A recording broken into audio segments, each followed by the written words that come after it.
தோற்கவே கூடாது. யார் உன்னை அவமானப்படுத்துகிறார்களோ அவர்கள் தலை தாழ்கின்ற அளவிற்கு நீ உயர்ந்து நிற்க வேண்டும். பிசாசுத்தனமா வேலை செய்.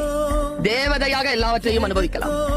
ஏதேனும் அவமானம் உங்களுக்கு நேர்ந்தால் அங்க நீங்க அதை லேடரா மாத்துங்க. அங்கிருந்து ஏறணும். நீங்க எவன் நம்மள கொல்லணும்னு சுத்துறானோ அவனுக்கு முன்னால சாகக்கூடாது. பாரு, சாகலாம், எல்லாரும் சாகலாம். ஆனா எவன் நம்மள கொல்லணும்னு சுத்துறானோ அவன் முன்னால சாகக்கூடாது. நாளை பாத்துக்கலாம். நாளை எப்படி பாத்துக்கலாம்? உயிரோட இருக்கணும்ல.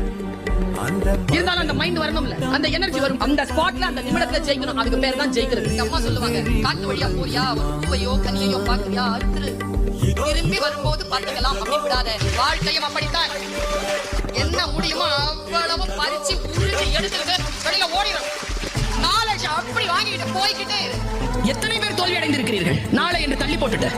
ஜெயிக்கிறவங்களுக்கு உங்களுக்கும் இருக்கக்கூடிய ஒரே வித்தியாசம், காலத்தால் அவன் பயிர் செய்தான், நீ காலத்தை கைவிட்டு விட்டு பிறகு பார்த்துக் கொள்ளலாம் என்று இருந்தாய். வாழ்க்கையின் உயிரோடு இருக்கக்கூடிய வினாடிகள்